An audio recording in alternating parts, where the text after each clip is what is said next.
Welcome back to Daybreak on Trust TV. Now, the National Assembly has passed a bill to make comprehensive provisions for the prohibition and punishment of sexual harassment by educators in tertiary institutions. Recall that the Senate passed the bill in 2020, while the House of Representatives passed theirs, but with different provisions, of course. The chairman, Senate Committee on Judiciary, Senator Bayemi Bamidele, on Wednesday said the conference committee of both chambers harmonized the different positions as he presented the report during plenary session. Now, the proposed legislation seeks to criminalize sexual harassment by educators against students in tertiary institutions.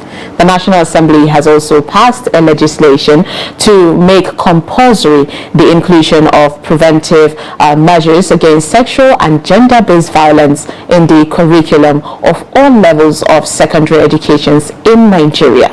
Now we have in the studio Honorable Mary Ikoku, a policy development and gender expert, and Baba Bayemi Olaniyan, Esquire, lead partner, Lehi attorneys, to dissect the bill to punish sexual offenders in tertiary institution passed by the National Assembly. But don't go nowhere. We'll be right back. Stay with us.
Welcome back to Daybreak. Now, right now we'll be discussing the bill to punish sexual offenders in tertiary institution that was passed by the National Assembly. And like I said before we went to the break, joining us is Honorable Mary Ikoku, a policy development and gender expert, and Baba Bayemi Olaniyan, Esquire, lead partner, Lehi attorneys, to dissect, of course, this topic. Thank you for joining us. Thank you so much for joining us. Thanks for having me. All right, now let's begin with you, Honorable. Now, I remember the last time you were here, we actually talked about the gender bills that were trashed, in the National Assembly, and it was really heated here. And now we have this particular bill. Now, I would like for you to actually tell us, why is there actually a need to pass this particular, sexual harassment bill? Is it why is it necessary, and how urgent is it? Well, ordinarily we say it should be a given, right? And we don't need to make laws citing the other sections of the law that already capture that. But it becomes very, very important that we have this comprehensive bill, in the sense that is the principle behind it. Because when you need to solve a problem, you go take it from the roots. And using legal instruments is one of the ways to soldier out problems from the roots. And this bill has become very important because if you look at, there have been so many cases of sexual harassment, particularly in our institutions of higher learning. You know the case of Osage, the Unilag girl, Monica. You remember so many cases like that where students have been sexually harassed, sex for grades and all of those. So the one way you can, put an end to such indiscretions of lecturers and against their students is to put in bills like that. And I must commend Senator Bamidele Okoyemi and particularly also the Deputy Senate President for going the long haul, because you see the back and forth around this bill from 2019 when they came, the title wasn't okay with the other house, and eventually they were able to be consistent and they were able to have a harmonized bill. And this is why it becomes important how we send people to represent us. People who understand that they have daughters or sons who will go out to our institutions of higher learning, and they need to make bills that will protect them, that while they are there, that they're there to learn, and that lecturers and all those will not be victims of sexual harassment. And you may understand that even in our crime, many people do not even understand what constitutes sexual harassment. Somebody will just see you and hit you on the buttocks and thinks that's fine. And even the way they say, fine girl, you'll be my wife. Things like that have become so cultural, like become norms, traditional attitudes that have permeated our society. But the lady is not comfortable with that, those kind of passes. It happens everywhere, not just in our institutions of higher learning, at workplaces. So we must begin to make policies and laws that addresses those kind of issues, and that's why I think this is a landmark one. It's a beautiful bill. It may have its there have been other arguments around the bill. Why isn't it? Why did it take away the fact that some may be consensual? Some may be mutual consent. And why didn't the bill address it? The truth is that as a student, we had, fellow students who eventually married lecturers.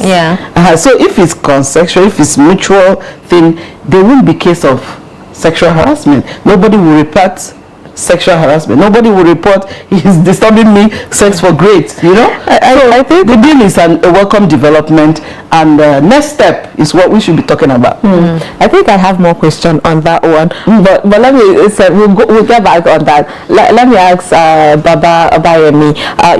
When Honorable Mary mentioned, this harassment happens everywhere, including markets. You've never met someone before, and a vendor would just grab your hand and you'd be like, "Fine girl," which is quite rude.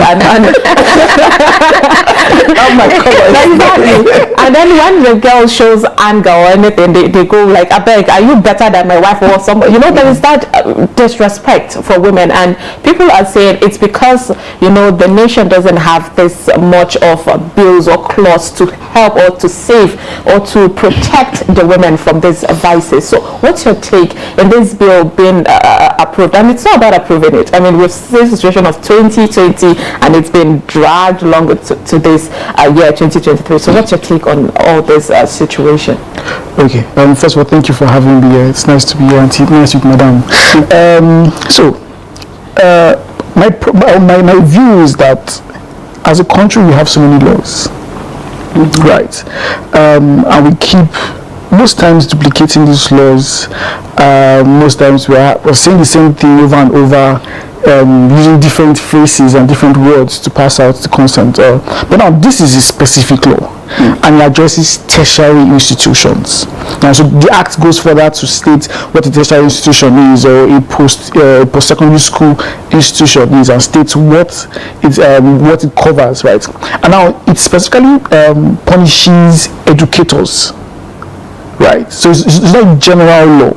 It is specific law that is targeted at persons that are teachers in universities, polytechnics, monotechnics, and all the rest. So anybody that's an educator that educates children, that educates students in universities, that teaches, that supervises, that cleans. So in that whole tertiary institution framework, as long as that person is in that system, then the law sort of guides your conduct. And I think it's a fantastic law, because when I had to go through that, it goes out to as little as whistling.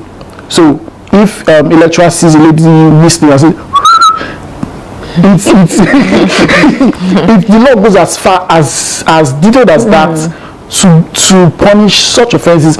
And it's so great that it gives stringent punishments between 5 to 14 years for someone that has been found guilty of an offense, right? So it's, but again, there are also issues of the consent, and it's where the act says that even if there's no consent, even if there's consent, it is still punishable and all that and all. But I mean, it serves as a guide and as a guide also, because when lecturers are aware that a student has two options by virtue of the bill.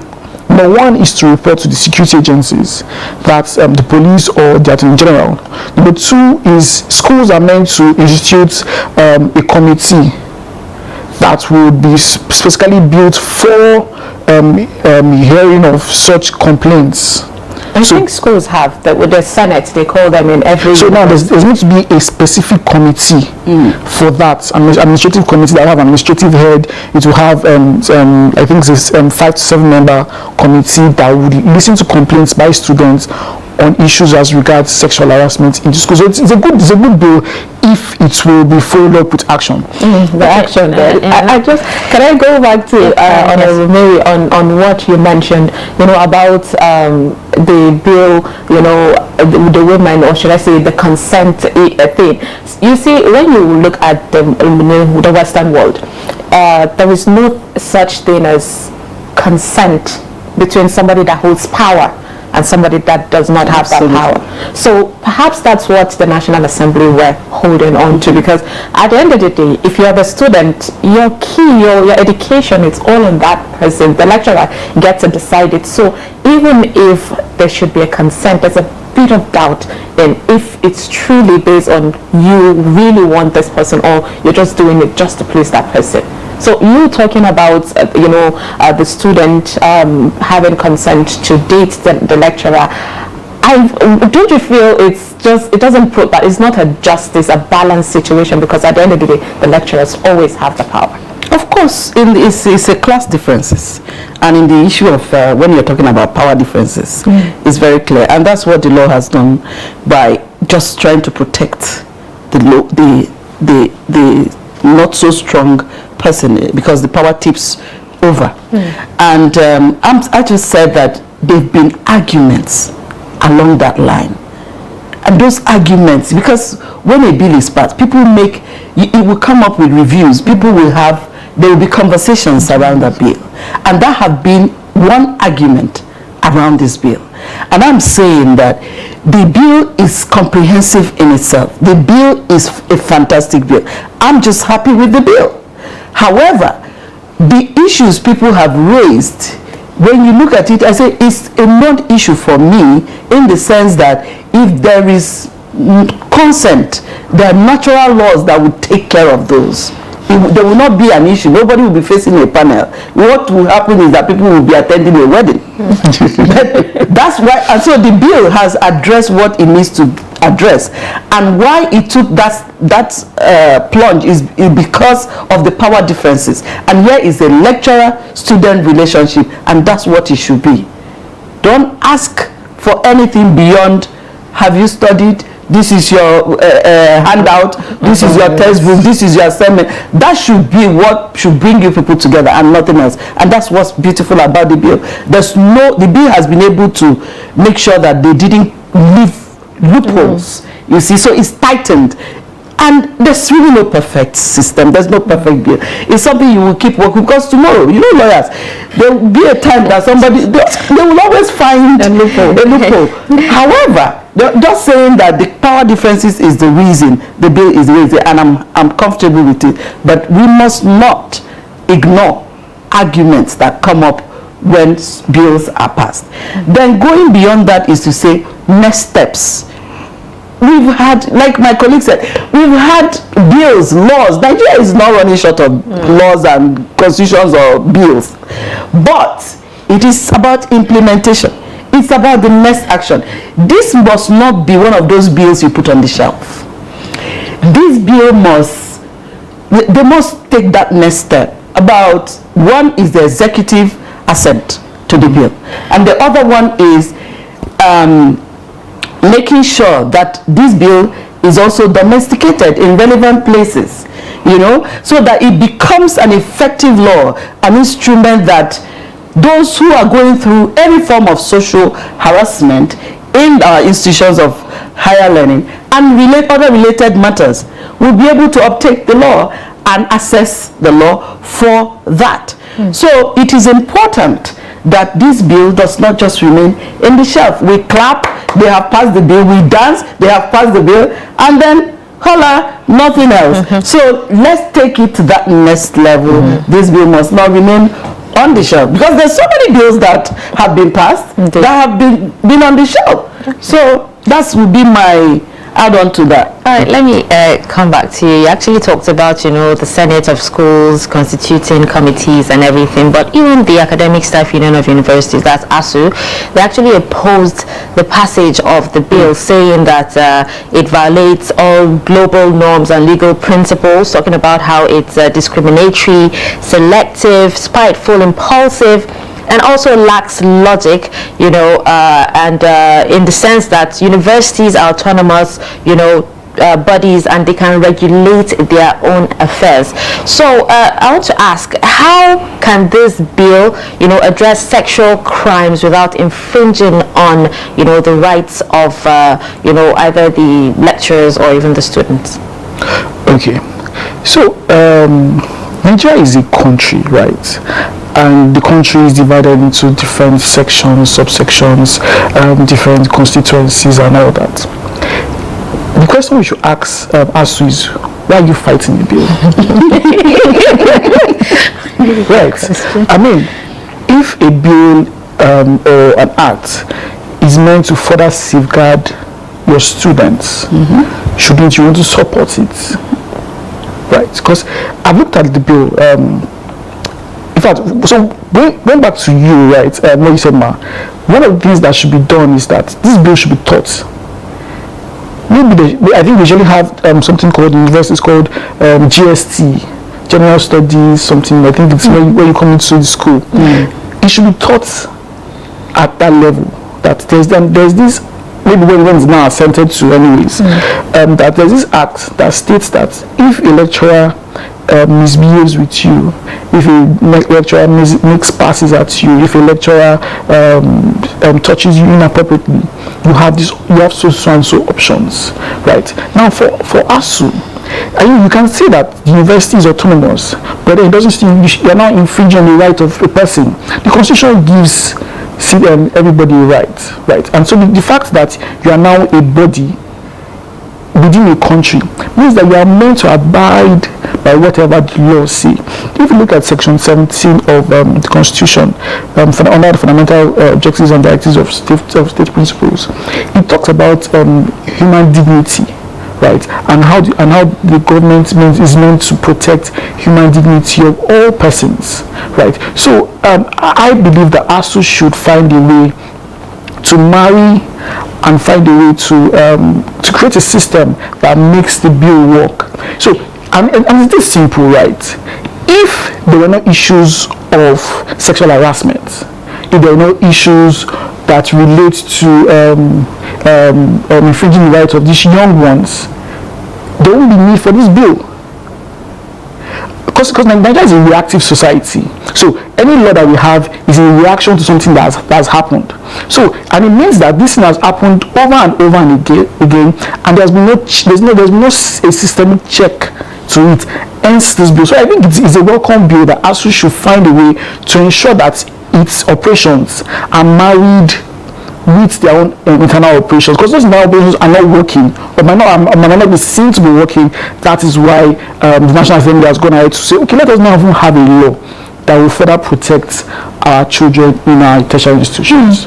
Okay, Honorable Mary, this bill is just a bill yet. The president hasn't approved it. It's not something that we're seeing. We're just hoping that, action, it's been taken to promote this bill. So when ASU came out to, try to attack the whole bill and say this is not it, we've had situations where students have issues like this and they go to this committee that was, created by the university, say the Senate, and you complain. But at the end of the day, everyone in that Senate is the more closer to or partial, towards the lecturer, and it ends up with either the student, the complainant, being expelled, punished, or framed in some kind of way to make it seem as though she's delusional or some kind of thing. So don't you think it would be a bit better, say, if this bill is passed, for them to have an external, fair person that would put an eye to this and would be impartial about the whole situation? Yeah, pretty much is just what it should be, because the truth is that when you are being sexually harassed and you are taking the matter to the Senate of the university or whatever, chances are that if there are a table of 7 panelists, the chances are that 6 are men. You probably have just one woman who may have been in your shoes that can understand your pain points. And chances are also that even within those men on that table, they are eating from that same pudding. So it becomes very difficult for you to get justice within a system like that. So that's where this bill addresses the problem. And this bill had come to fore because there's an endemic problem. It's become so prevalent to the point that it has reached an endemic stage where it seemed as though it was a culture.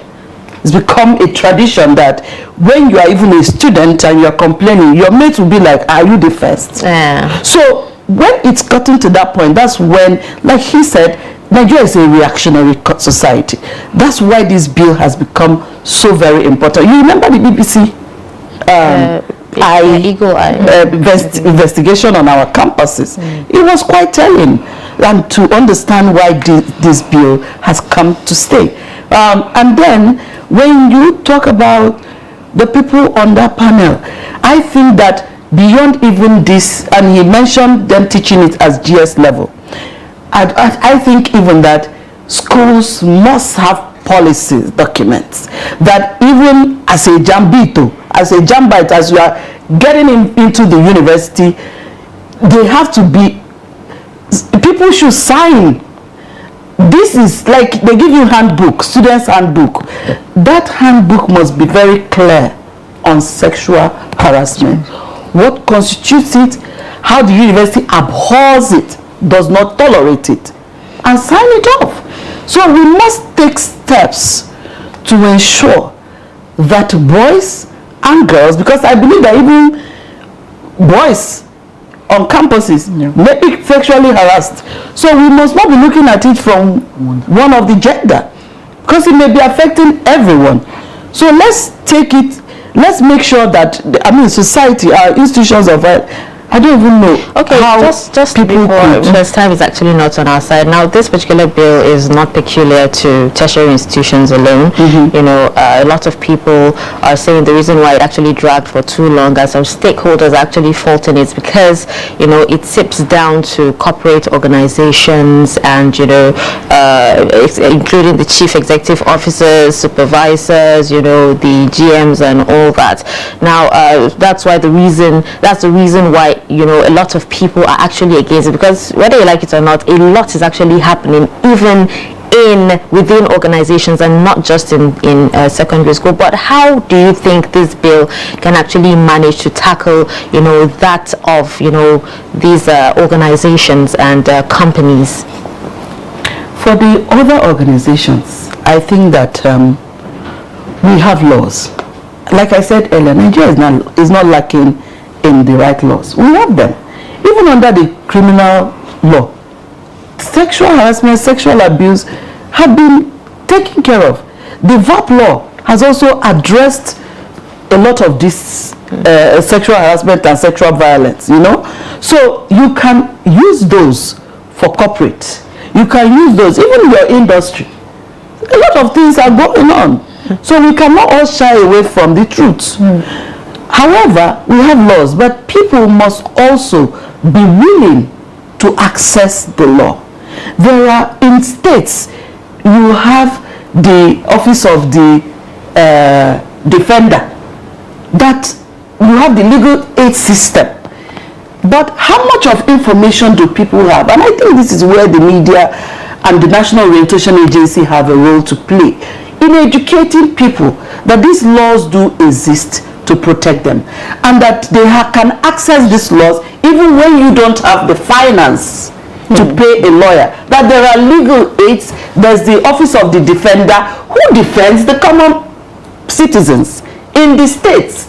Lagos State is a good example. I've lived there and I know you can access justice there. So it will address that. But most importantly, organizations must intentionally make policies, organizational policies that everyone should sign off to. Then the boss, the employees, subordinates, everybody must append your signature. Because of time, I wish that we could talk more. Of course, because of time, we just have to wrap up. Thank you so much, Honorable Mary Koku, for joining us, policy development and gender expert, and Babayemi Olaniyan Esquire, lead partner, Lehi Attorneys. Thank you so much for joining us today. Thank you very much.